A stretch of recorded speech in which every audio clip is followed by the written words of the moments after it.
Hello and welcome to Everybody Pulls the Tarp. I'm your host, Andrew Moses. My guest today, singer and songwriter Marie Miller. Welcome to the show, Marie. It is great to be here. Thanks for having me. Marie, I'm so glad we're getting to do this. I know we've talked about this a little while here. Welcome to Everybody Pulls the Tarp. I've got so many questions for you. I want to talk about so much about your exciting career in the music industry and some of the risks you've taken and some of the really cool things that you're doing. I want to go back to 2018 though. That's where I want to start. You took the bold step, Marie, in the industry of leaving a record label that you had been with for 10 years, for the previous 10 years, and you began your life as an independent recording artist and songwriter. Talk about that decision and the impact that that's had on your career and what thought process went into that.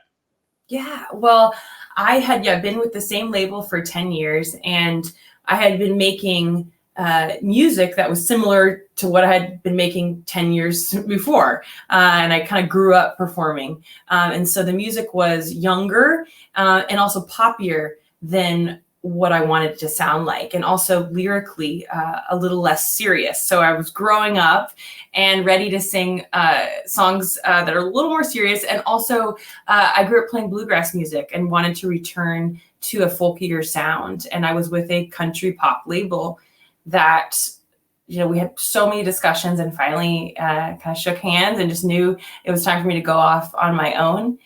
What has been incredible is that I partnered with a company that works with artists and investors. And so I ended up actually being able to raise a lot of investment for my first album that came out as an independent, which was March 2020. So more about that, but just along the way, as an independent artist, what I'm learning in this new age of digital music and is that there's a lot of resources out there besides a record label. So there are a lot of resources out there, but certainly, when you're going through that decision, and people listening to this show and watching this show, whether they're in business, they're in sport, they're in entertainment, media, whatever it is, right? People are always faced with tough decisions to leave the status quo, to chart a new course. I'm wondering, was there a moment when you were making that decision when you said, I'm nervous. This is unknown. I don't know necessarily about all these resources that are out there and ways I can raise investment capital to fund my efforts as an independent artist. Talk about, how you navigated some of those unknowns as you were making that decision. Right. Well, I think the album was called Little Dreams, and it's about actually stepping out into the unknown. The kind of the theme throughout the whole album is bravery when you don't feel brave. As artists, we're very emotional. As millennials, we're pretty emotional too. And we like to talk about our feelings, and we're not afraid of them, which is great. But sometimes you don't feel brave. Sometimes you don't feel like you can do something. But I knew that I could. And I knew that through talking to other people, through the partnerships that I was already forming, through friendships that, people that had given me great advice on how to do this, is that I could. And so that was the process for me, was pushing through on the days that I thought it's going to be way more comfortable if I just stay. And I think when you start thinking about what's more comfortable, you're not thinking about what you need to do. Were there a lot of times when you felt like, hey, you had that thought where this could just be really comfortable, I should just stay the course?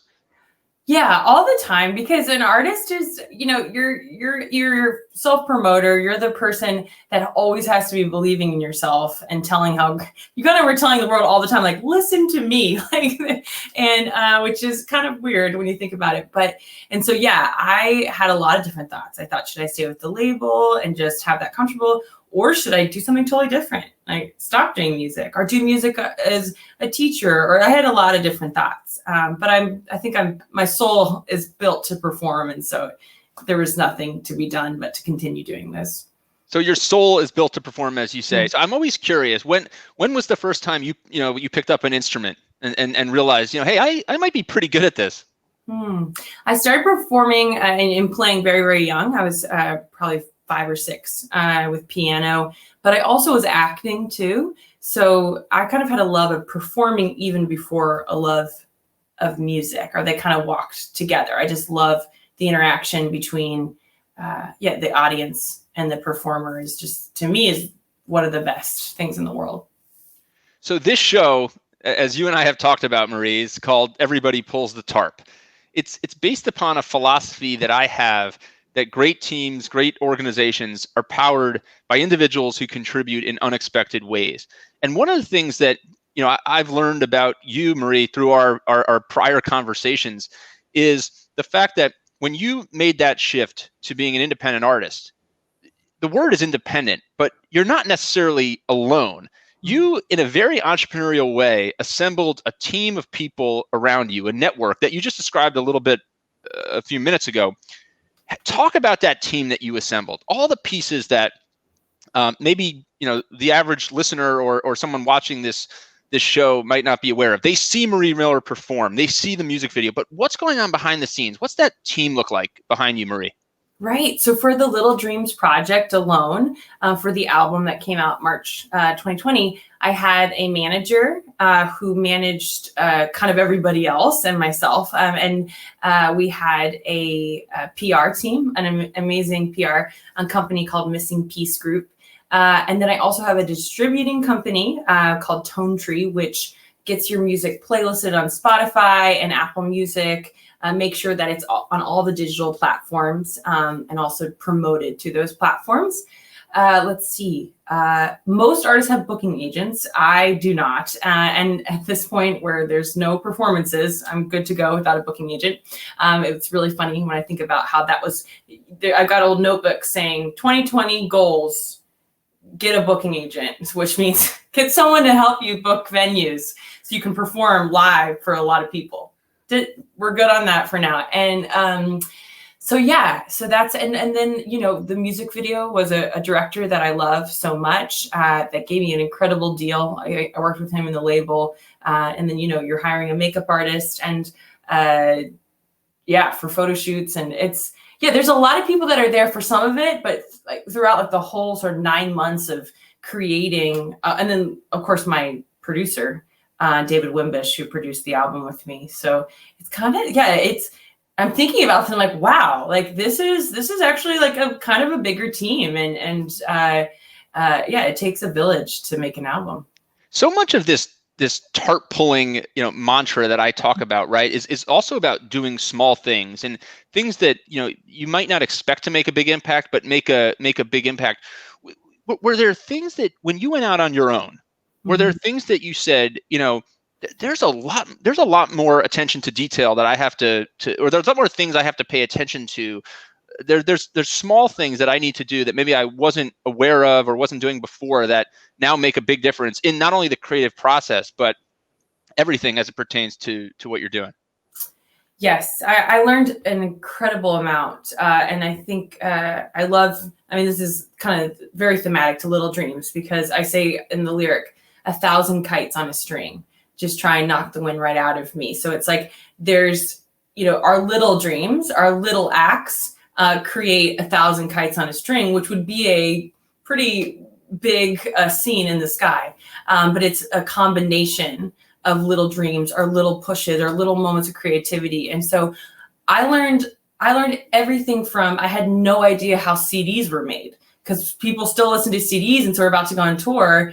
And my manager's like, so who do you use to make, I'm like, that's a thing. But my record label did all this stuff. So I had to compare prices and be in conversation. It's really good. I got signed, at 16. And so I didn't really have a ton of interest in all the small business details, but creatively too, really connecting in a real way with when listeners listen to me and they reach out, which is to me the greatest honor in the whole entire world. If someone says your song helped me in this way somehow, my response to them over social media, which I always did before, which I think is really, really important, that you are as responsive as possible, because that can mean so much to someone. And you should, that would be like, I talk about what's a little thing you can do. I think that's huge.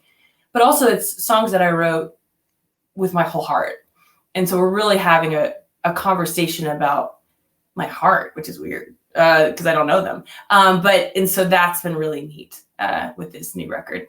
How do you, I know, like I always say that, like, I'm my biggest competitor, right? Mhm. So I hold myself to the highest standard, and that Mhm. is what sets the tone for my work ethic and how I set goals and how I achieve goals. I want to satisfy others, right? Of course, like, all the listeners and viewers of this show and this podcast, um, I think about them every day, and I say I'm going to challenge myself to create content that that everyone can learn from. That I can learn from. Every listener, every viewer can learn from. How do you go about setting goals and challenging yourself to grow professionally and musically?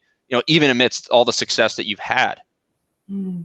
That's a really great question. And I'll be super honest with you. I'm a little bit at a standstill right now, but I will tell you what I did in the past. So with lockdowns, I knew that I wanted to still create music and content, but maybe even perform live safely. And so I wrote out an email to all my listeners, and then also I put a social media blast, and I said, my band and I want to perform in your backyard.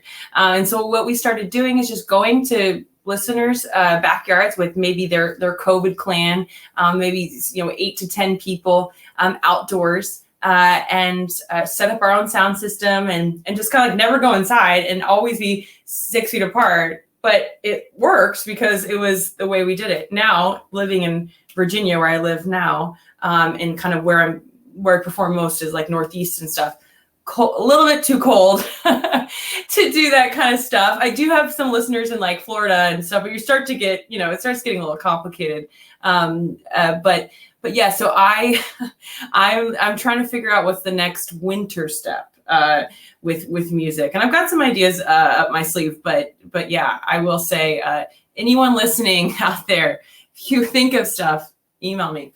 This is certainly an interesting time, and I mean I think it speaks to adaptability, right? I mean, obviously you had spent a number of years in Nashville, and you're back in the DC area now.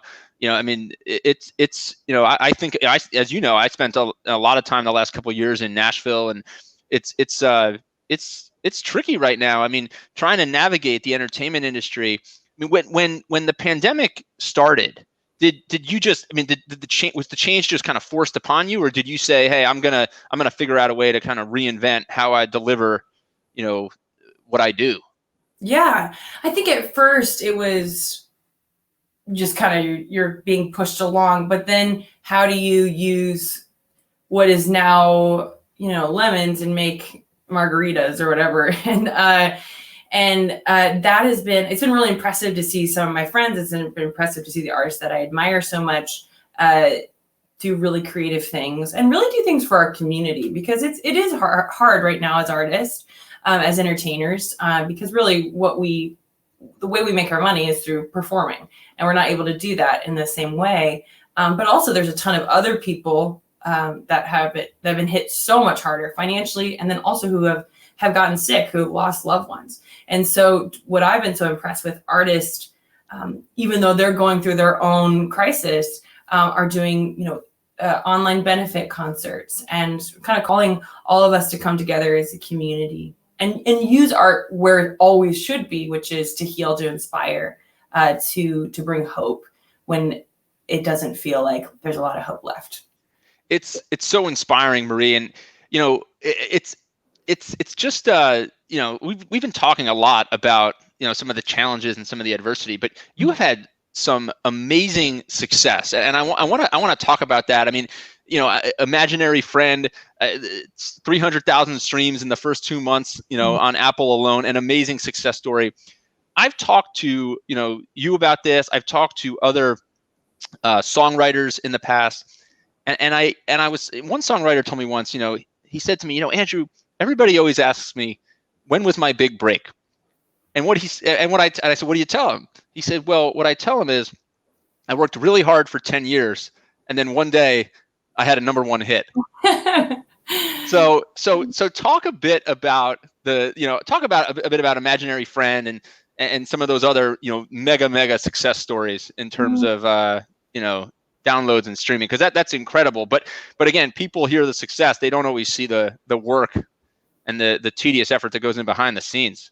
Yeah, well, thank you so much. It has been amazing because if you think about it, like really the only way people are going to, or new people are going to hear your music right now with lockdowns is through streaming. And like, thank goodness for streaming. And I think right now, Imagine Your Friends at almost 1 million on Apple Music, which is great. And this is, again, my first independent. It's a song. It's really funny. It's a song that I almost was afraid to release because it's about being in love with someone you don't know. And it's almost like halfway stalkerish. But apparently there's a lot of weird people out there. I'm like, this is great. So Apple put it on their top folk album. Another thing that just recently happened is MTV picked up a new song called Brighter Days. And it was on 2 of their 16 and Pregnant reality TV show episodes. And yeah, I mean, this is incredible for not being able to take meetings right now in the same way, not being able to perform your music, to have people still promoting it and listening to it has been amazing.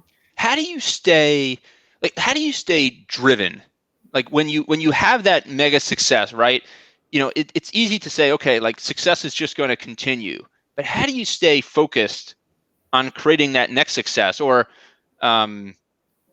taking those million streaming downloads to 5 million streaming downloads? How do you stay focused? Because I know so many people when they grind and they grind and they grind, and then they have success, and it's hard to dig down again and muster up that gumption, that energy to keep going, because you've achieved a major milestone. Yeah, well, thank you. And it's interesting because for me with the label, there were sexier successes, I would say, than like even what Little Dreams has done. 6'2" was on Dancing with the Stars, which is a song that I wrote a long time ago, and I got to perform for Pope Francis and for the Backstreet Boys. And like, sounds a lot more like whoo, but really, so then you go and you're like, I'm leaving kind of maybe some of those bigger chances to do what I feel super called to do, and to be part of, where I have to pay for everything. And, but I want to make the music. And so I'm kind of seeing success in a different way. I'm seeing it as quality music for a avid listener. And that doesn't need to be 10 million people. That needs to be a few thousand people that are committed. And so the way that I'm going about this is I'm trying to build a success using the great things that have happened in the past that seem a little bit more like, whoa, cool. And then, but for this album, really just like connecting with this audience and hopefully making a lifelong friend and listener instead of just someone that may keep it on when they hear it on the radio or not. So is like authenticity like a word that, like, being authentic and being more true to yourself? Is that something that you're able to do as an independent artist as opposed to with the label? Completely, yeah. And we live in such an interesting time with social media and reality television, and this idea that Hollywood, like, if I am famous, then I'm happy. And it's like, I don't know about that. So I would say, I would call to any artist that your first should be, I want to be authentic. And second should be, I want to be excellent. Because if you're super famous, but you suck, like, who cares? Like, like, you want to be excellent first. And so, yes, I would say authenticity, though, is like the number one that I'm focused on right now. So what separates like the elite musicians and performers from like the pack? Like what's the separation? And are you talking about with their skill level or their success? Let's break it down. Let's talk about musically and then as a performer. So let's start with like the musical side of it.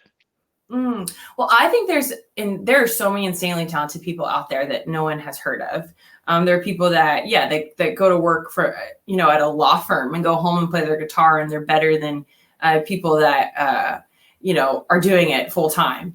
So I think what I love about music and what I love about art is that it does not need to be paid for it to be true and it to matter. And so even if you're someone that just loves art and you want to play music, or you want to act, or you want to to write poetry, like you should do that, whether that's your job or not, because it's profound and the world needs your art. And you need your art a lot of the times. It's something that can heal and be just such a good. And then I would say for the successful artists, and I'm not this person, this is my problem, is that they're focused and their brand and they work 24 hours a day. I like to work, but I also like to hang out with my friends and bake pies and read old books. You know what I mean? So that's always been my thing where I'm like, I love music, but I also love a lot of other things. So. But that's authentically you, right? And doing this independent, recording artist, songwriter, endeavor here gives you a chance. I mean, when we were talking a couple months ago, I got off the phone and I said, I never thought of a singer-songwriter as an entrepreneur, but Marie's an entrepreneur. I mean, she's essentially walked away from something comfortable and successful, and she is endeavoring to create, essentially her own business, her own kind of model for doing this. You're not the only one doing it, but you're certainly, putting your personal touches on it, and then it's going to be authentically you. It's a fabulous story, and I feel like a story that you're just starting to write. Thank you so much. Yeah, there's so much empowerment in that first step, even though it's hard. I have a song called Brave New Step, which is kind of about this, is like the newness sometimes takes more bravery, because when you're kind of on the same track that you've been on, but you got to pivot because it's reached the end of wherever you are. It takes bravery to do that. And so luckily I just have such a great support team through family, friends, other musicians that are doing this and also supporting me doing it. But I never felt so I was like, because when you're on a label, you just feel like this, you just, I don't know. It has this almost like puppet kind of feeling, even though they don't mean to do it. And they're always asking, what do you want? But there's just this whole team constantly telling you, we think you should be this way. And so you're constantly fighting that. And sometimes you give in. And all of a sudden I was like, artwork. Oh yeah, I need to hire an artist for artwork for the album. And I get to pick whoever I want and I have to pay for it, but it will be whoever I want. And that's a very empowering feeling. That is empowering and liberating. I want to go back a little bit to something you were just talking about, reading the books and baking the pies and having some fun, spending time with your friends. This show, is about work ethic, right? And determination and being a phenomenal team player and a great leader and just relentlessly, focused on goals. But what I always tell people is work ethic does not mean you're a workaholic, right? I talked to I talked to the former New York Yankees strength conditioning and performance coach. He was on the show a few weeks ago, and he talked about working smart is way more important than working hard. So I'm wondering, there's I always read stories that Billy Joel did his best music, or wrote his did his best work when he would wake up. There'd be a piano right near his bedroom, and he would just wake up and start writing. That's why his last album was called his final album was called River of Dreams. He would get his best ideas while he was dreaming. Talk about the work-life balance. How do you work smart? How do you give yourself that room to be creative and sink your soul and all your energy into the work, and still have time to pursue other passions and spend time with your friends and bake those pies, read those books? I'm curious about that for a second. How do you create, I guess in summary, how do you create that space to sink yourself into the work, but also give yourself the balance? That's a great question. Personally, it's been also a challenge this year to work as hard as I ever have, because there's less work to be had. And so you're constantly creating your own schedule and your own work, because you're thinking, I'm now planning for 2021, because hopefully I'll be able to kind of have a normal musical life by then. So what do I do to bring a better future now, right? And I think that's what or not everybody, but a lot of people are doing with their jobs, especially creatives. So I would say that in this particular climate,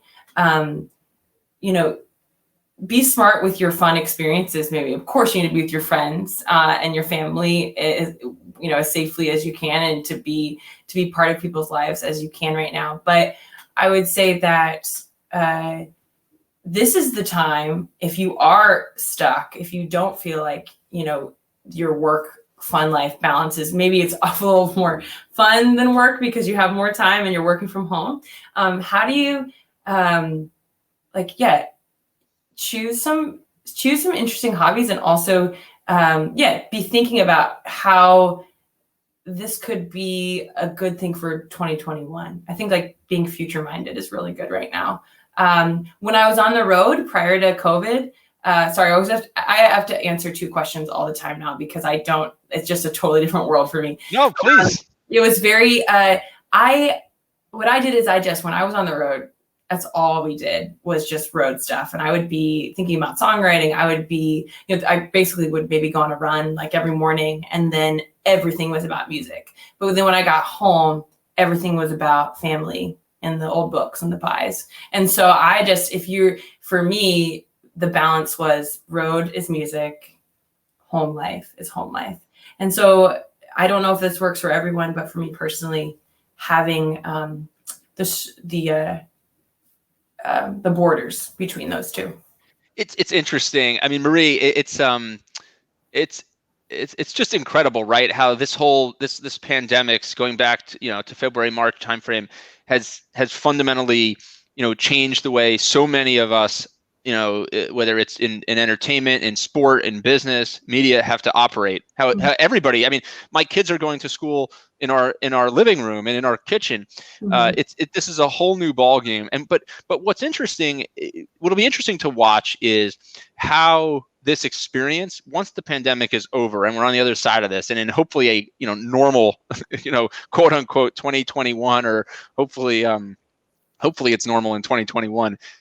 Once we're back to normal, how do we take the things that we learned about the way we operate and the way we work and the way we perform, and take the positives from this experience, the things we were forced to learn that fundamentally improved us, and how do we bring those into the new normal? I think it's going to be really, really interesting to see how you take those lessons, or all of us take those lessons and bring those forward.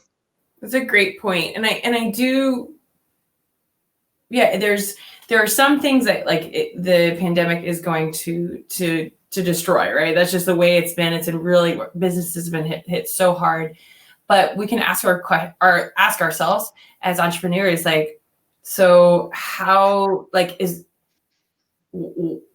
am I going to take the lemons and make margaritas out of this? How am I going to do it? And I honestly, some days I'm ready to go, and I'm yes, okay, we're going to figure out the next, another curveball. All right, we got this. And other days I'm I kind of just never want to get out of bed. So it's pushing through those I never want to get out of bed days. And that's how we grow. That's how we become stronger. And so, you're exactly right. I just kind of want to collect all this new virtue of strength and perseverance, and then the new skills along the way. I think things like Zoom shows and backyard shows, all that stuff that we've been learning, connections with fans, doing interesting merch ideas, that should be there for the rest of our touring days, I think.